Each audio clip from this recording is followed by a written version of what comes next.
This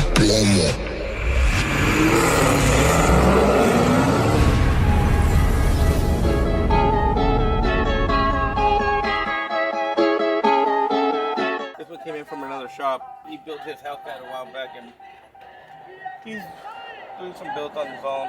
And I guess he did all the bolt-on stuff to this car, and the car came in, no start, had some throttle issues. He found there was an open circuit on the PCM side. That was corrected according to the guy that built it. Did a pull on the street, and after that the car started running like crap. We need to figure out what's going on. Why is the throttle body being pissy? Also, it feels like it has no brakes, like it's losing vacuum somewhere.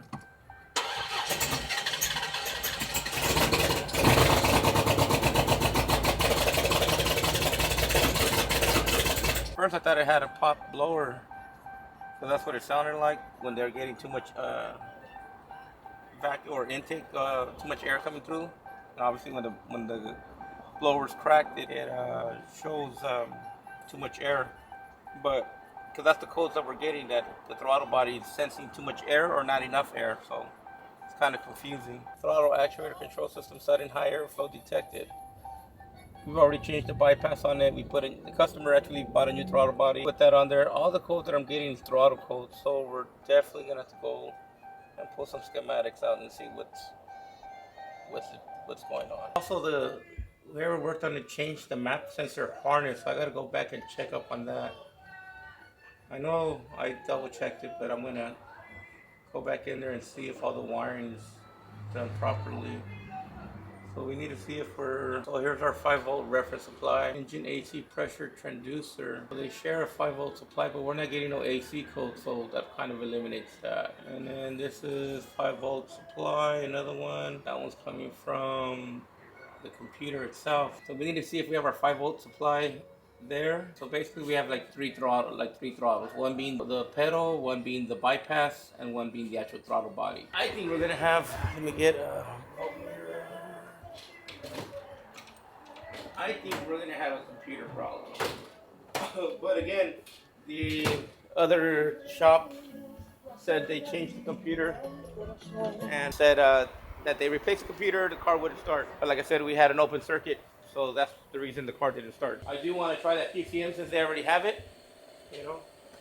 But right now we're going to do some checks and balances with our voltmeter, if I can find it.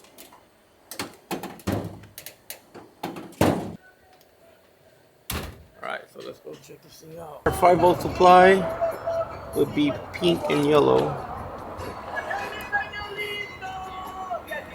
So it's going to be this is number, pink and yellow would be, number 4. Yep, that's it, number 4. 1, 2, 3, 4. We should have 5 volts at pink and yellow.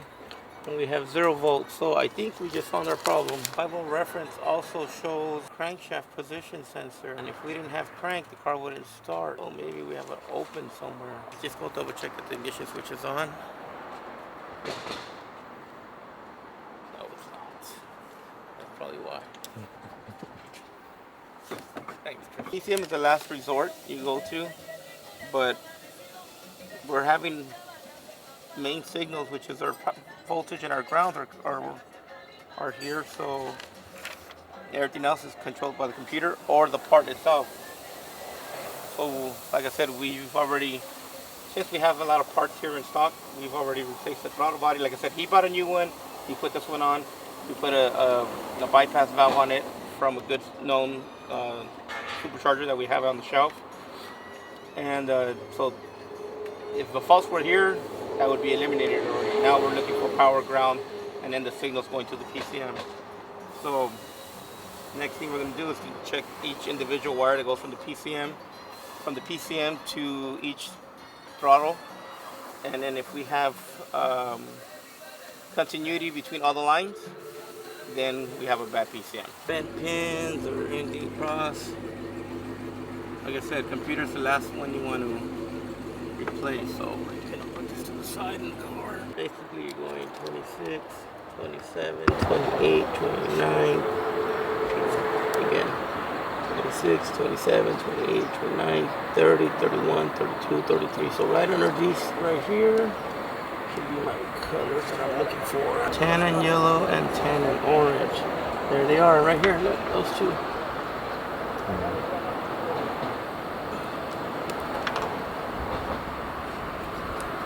It's kind of squeezed. Be careful. Here are the two ones that are over there. These two right here. Tan and yellow, tan and orange. So those are the ones that we're probing on that side. We're gonna move it over to tan and yellow, just because we want to test tan and orange on that side. All right, so all our lines from here to the throttle body there's no openings. So now we gotta go. I think we're gonna find the same results with the actuator, but we still gotta check. So we're gonna start with this one. But like I said, if brown and white was an issue, we'd have multiple sensors, because it comes back to number 12. Number 12 is here, see? Brown and white oxygen sensor. So now I'm already gonna eliminate that because I don't have no codes. Now if I had oxygen sensor codes, if I had oil pressure sensor code or temperature sensor codes, then I would reference it, but that one we're gonna leave alone. I try to go to the back and hit the little pin in the back so I don't obstruct any of the wiring or anything like that. There it is. So there it is. So at this point, computer's no good. There's nothing else that shows any other difference. Something must have happened when they unlocked the computer, possibly. But as of right now, we're gonna, like I said, he has a computer. I just text him. I need him to ship it over, and then we can go from there. But this car's a 2020, dude. The only elephant in the room is they unlock the computer. And it could happen, dude. It's part of the process. Not everything is perfect, you know. I remember one time on my own personal car, I thought I bricked my own computer. It was on the 23 wide body, and I was like, shit. But nah, it was just a software issue. It happens. I don't know. I kind of think we found the issue. Like I said, could be nothing, you know. But both connected for the same. So we're gonna do another throttle body relearn.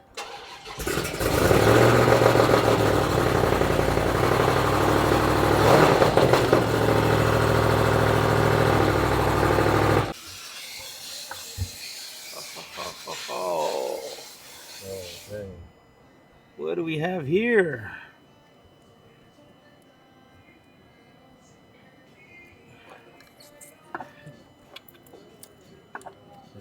Okay. Well, that's not gonna. First, let's get some tape before we short anything out. Obviously, we have exposed wires. Let's see what number belongs to what. And it doesn't look like this is the original connector either. Again, this is just testing. Let's see. We'll figure this shit out. Manually cycle it.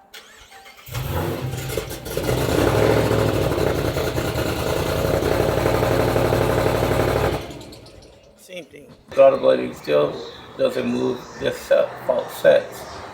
This is a non-MI out fault. The throttle input and speed are limited.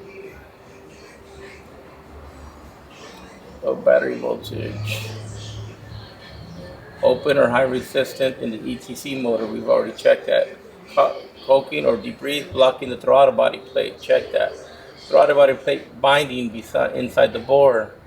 ETC throttle body assembly or PCM. So all this has been eliminated. I think our issue is going to be there, but let's see. All right, guys. So we're continuing the video from yesterday after Sway left.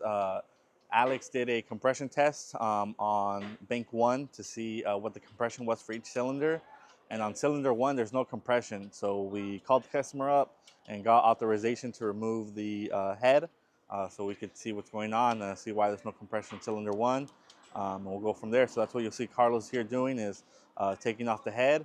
and we'll go from there. See what damage we find. What's up, guys? Quick little recap on this one. Currently piecing up the engine together. It's actually ready to go in right now. So just a quick recap. Carlos pulled it out, and it ended up having, I believe, 3 bad pistons. So yeah, the block was no good. So we ended up getting a new block for him, and pretty much new heads. So it's pretty much pieced up right now, and we're just trying to make sure everything's pieced up and well done and ready to go back in. So hopefully I should have it running tomorrow actually. So we'll see how that goes, and we'll keep you guys posted then. Last time you guys saw me, we had the engine out. I just putting it back together, so now here we are again. This bitch is back in here. I'm basically just bolting on everything, and I'm currently just bolting on the transmission. Pretty much just plug everything back up, harness, hexacarries, transmission, torque converter, all that good stuff. So that's where we're at right now, and definitely gonna get it started today. So we're gonna see how it runs, make sure everything's running good, top tier, call the customer to pick it up. They did that wiring. We just went back in there and checked it out, and one was off. So and then it was still giving me a code. It was still giving me a code for excessive air coming in. Basically saying that the throttle was stuck open. But the excessive air was because the piston was Right. so it's just pumping air. It wasn't burning no fuel and things, so that's why. Makes sense. So we ended up yanking the motor out and found three pistons. Yeah, 3. 3 pistons broken, and now we're here. New motor in there, and we're gonna retune the car and then get it going.